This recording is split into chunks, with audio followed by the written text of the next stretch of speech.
What's up, guys? Do you feel sometimes that your joints are limiting you in your workouts? So your joints hurting? Are your knees, shoulders, elbows? Are you getting those pains from lifting heavy weights all the time? Are you finding that that pain is limiting you in your workouts and maybe even slowing you down?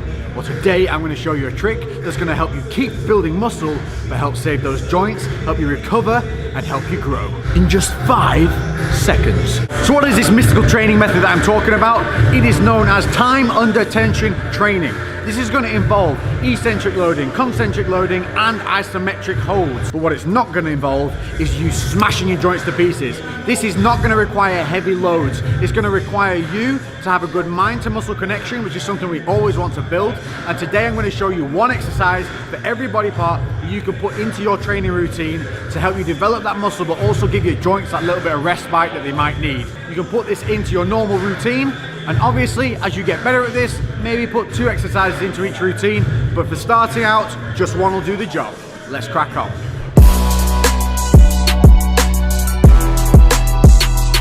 So we're going to start it out on the lower parts. We're going to start with some leg extensions. Now the process of this is going to be 5 seconds over 4 phases. So we're going to be doing a concentric, an isometric, an eccentric, and then a stretch, each one for 5 seconds. Most important thing on this is going to be the longest explanation because so many people fuck this up.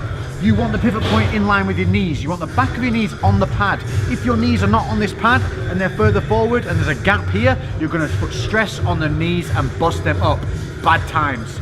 Handles are here for a reason. Grip and pull on the handles as you drive. That's going to keep your hips down. How many people do you see doing this stuff? That's because they're not thinking about their body. They're thinking about moving weight from A to B.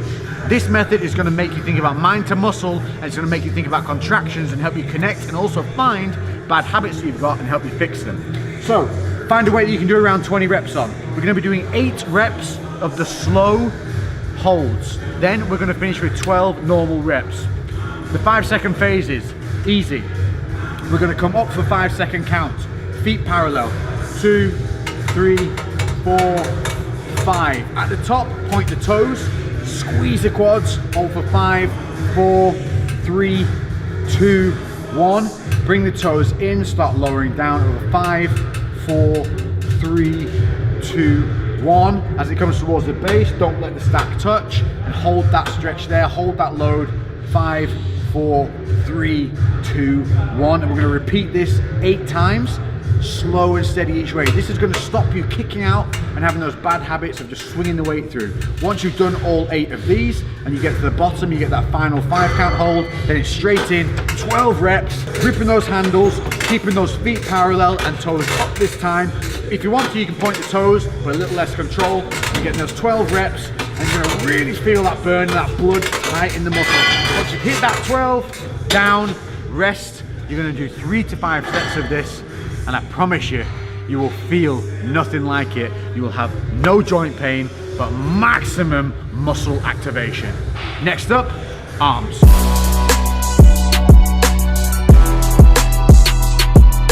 So triceps, we're going to be using the V-bar and the cables. Now you can alternate the grip accordingly as you play with this. Don't be afraid. What I show you here, you can take it and go, but then go and twist things around and make a move as you see fit. But we're going to take, again, same thing, a rep range where you can do 20 reps on that weight, 8 and 12s like before.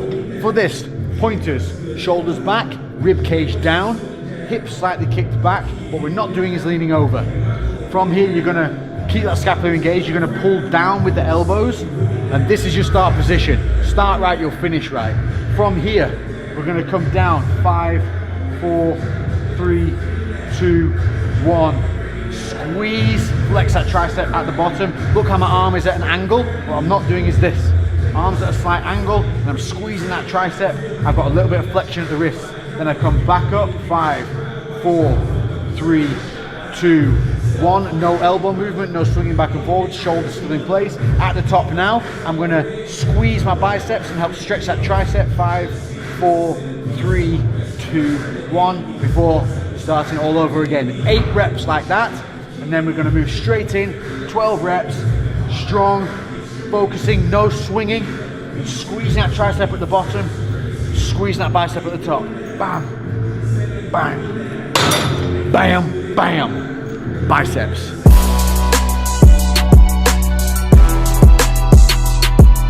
Bicep curls with the straight bar on the cables. Now we're doing it on the cables because it can offer constant tension if you put a little bit of a body lean on. But you can do this with dumbbells, you just got to be super controlled and not get lazy.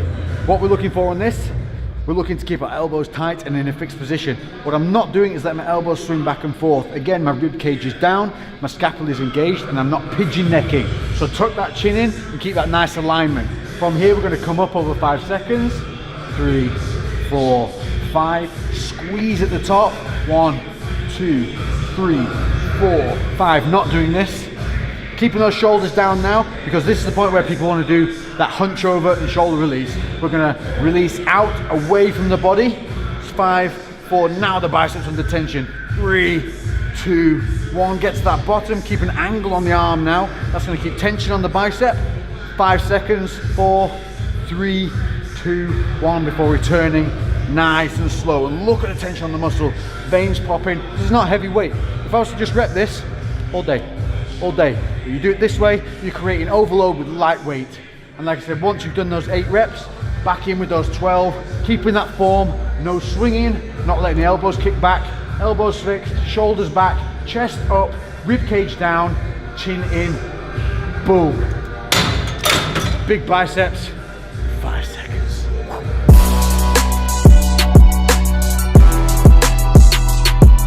Next up, shoulder press. Now this is one that causes a lot of pain for a lot of people. It's also one where people have a lot of bad habits and get injured from it. By doing the slow work on this, by doing the time under tension, we're going to realize those bad habits and we're going to help create that mind to muscle and form connection. We're going to do this without a supporting back on this one. But if you find it's a little unstable without it, you can put the bench seat upright and have that as a rest point behind you. Bring the dumbbells up. We're going to turn them out. This is our start point. I want my rib cage down. I'm going to make sure my feet are planted, and from here I'm going to tilt the dumbbell heads in. Real little tilt, bing. This is going to keep it all focused on that shoulder. I'm going to come up over 5 seconds. 3, 2, 1. This is working my core and everything now. At the top, what I'm not doing, banging and touching. Coming up, straight arms, shoulders down, not hitching. Then coming back down the exact same way we went up, over 5 seconds. 2, 1. Get to that base. Keep that load point, don't let it touch the shoulders. Hold for 5, and then repeat. Obviously, once we get 8 reps in from these, then we're going to try and maintain that postural strength, rib cage down, keep it controlled, and rep 12 reps to the death, to the pump. And tell me, after doing that, give it one go, and tell me that doesn't feel as good as those heavy ass shoulder presses you ground through, gritted your teeth on, and ended up tearing up some fucking tendons.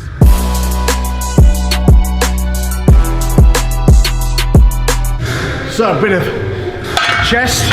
We're going to be using, if you have one of these single arm plate loaded chest. Single arms are best. What we don't want is something that moves in a uniform manner where you move the left and the right moves automatically. We want that independent arm. So if you don't have one of these, opt for a dumbbell variation instead. But these are one of the best ones, especially if you're trying to protect the shoulders, if you do this correctly. So what we're looking for is, we want the handles to be around about nipple height. So I want that just one click up. That's perfect. What I want to do here is I want to make sure that I'm planting my feet and driving my hips back into the machine. You'll see a lot of people's hips creeping forward as they try and press out and struggle. That's not what we want. We want to keep all that drive in the pad behind us so we have something to press against. Same as a bench press on this, what we want to be looking at is arching that lower back, pressed against the machine, but keeping the rib cage down. We're going to be rolling the elbows in a little bit, and as we come down, we're going to keep our lats contracted, and as we drive out, keeping all that contraction explode out. Taking that load, this is going to be a part where we come back down to. That point just off where the pads touch, but what I don't want is an overstretch on the shoulders. So making sure that the handles are in front of the chest, not right alongside where we're just going to be stretching tendons. 5 seconds up, 3, 2, 1, making sure that my elbows look uniform. A lot of people you'll see have one rotated out or one rotated in. That's usually due to shoulder impingement of some form, so take note. Holding at the top, what I'm not doing is locking my arms out and putting all the load on the elbow. Keeping my shoulders back, and just before complete lockout of the joints, I'm holding it here, 5 seconds. Then eccentric, 5 seconds, and what I'm not doing on this is allowing the shoulders to hitch up and the elbows to come high. I'm keeping those shoulders down, chest up, rib cage down, driving my heels into the floor, hips back. 3, 2, 1. Then we get to that stop point, a natural stretch. Don't overstretch.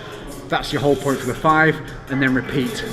Obviously, once we've done this 8 times, just as before, we're going to get down to that bottom load, hold it for that final 5 before exploding back out now. Everything we've just engaged, everything we've just created in that mind to muscle connection, boom, 12 reps, squeeze, force that blood in, but make that muscle work. And we're only using a lightweight single 20k plates on the side on that. There's going to be plenty for that. Again, a 20 rep range, and you will feel this in the chest. If you feel it in the shoulders, reset, adjust, learn, keep going.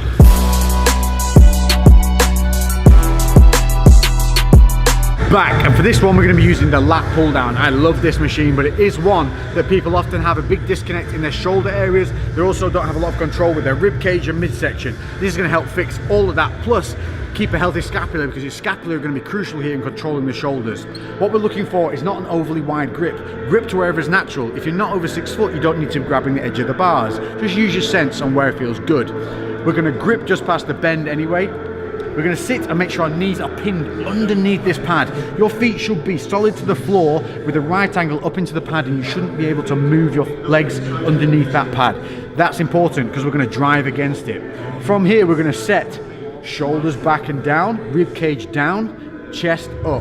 It's going to feel weird and a little bit tight, but it's perfect. From here, we're going to pull from the elbows. The movement starts here, not at the hands. We're going to pull down from the elbows, 5 seconds.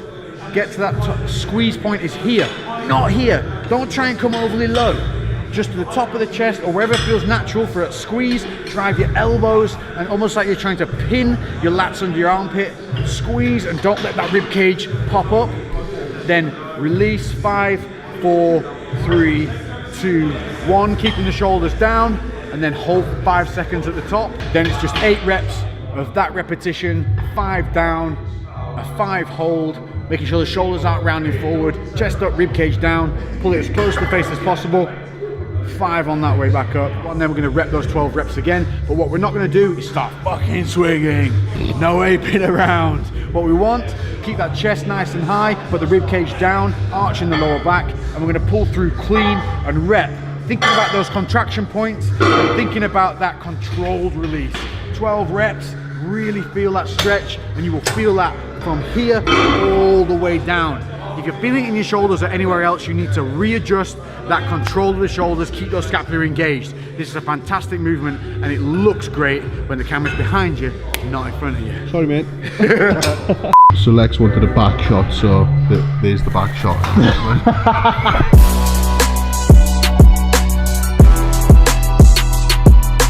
Last but not least, we're back on the leg extension machine, and this one is for seated hamstring curls. The reason we're doing this over lying curls is because there is no lower back tension when we do it this way. So for setup on this, the same rules apply. We want our knees in line with the pivot point. We want that seat further back rather than too far forward, if anything.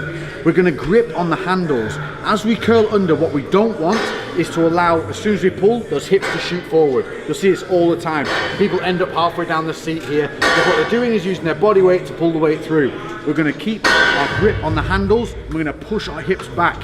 If you have a pad that comes across the knees here, what you can do is actually reach forward and lean and grab in front of you here, so that you end up with a heavier stretch on the negative. You're gonna feel it way more. If you don't have it like we don't have here, we're gonna push ourselves back into the seat. We're gonna curl through with our heels, keeping our toes up. So we're gonna curl for that 5 seconds. 4, 3, 2, 1. Squeeze at the bottom, and what you want to think about here is squeezing like you would squeeze a bicep. You should feel that. The hamstrings are the biceps of the leg. So squeeze, hold. What we don't want to allow is those hips to shift forward, knees to shift up. Everything stays down. The body's going to want to compensate, fight it. Then 5 seconds hold, back up, eccentrically, 5 seconds. Again, don't let the hips shoot forward. Don't let those knees rise. Think about pushing your knees down through your legs as the feet come up. Hold that top point, don't let the stack touch for 5 before repeating the process again. Once we've done those 8 reps and we get to that final hold, once we come back to the top, we're going to hold for that 5 seconds, and then we're going to rep in And again, once you start repping, don't start sliding. Get that full negative stretch. Keep those hips back. If you're finding you're not really getting that stretch on negative, or the stack's hitting too early, lean a little bit forward and really hold and grip with an underhand grip on the machine, and keep those hips down so you end up being here. And then you're really going to be able to feel and control that stretch. This is vitally important to make sure you control at the knees and the hips. This is going to burn like a mother. It is going to really, really hurt. It's going to test you. So start light. Think about control and contraction throughout all of these exercises. Control and contraction. But what it's going to prove to you is you have a good mind to muscle connection that you can build. You have errors that you're going to see from having to go slow rather than fast that you're going to be able to fix. And once you do that, when you translate this back into lifting heavy, those weights are going to move smoother, they're going to move more controlled, and more importantly, you're going to know what you can lift in real weight rather than just weight you can shift from A to B. As I've said before, I'll say it again. Don't shift it, lift it. I hope you've enjoyed this episode. This has been time under tension training. 5 seconds, 4 phases to a bigger, better you. Catch me in the next episode. If you have any comments, make sure to leave them down below. Hit that notification bell to make sure you're notified of all these videos so you don't miss out on anything. I'm Lex and I'll catch you in the next one. Boom, baby. Lately I've been doing shit different, cooking like a chef, I've been all up in the kitchen. Had to make a move, had to make a little distance. A lot of people tripping, they could never see the vision. Fuck that, tell them bounce.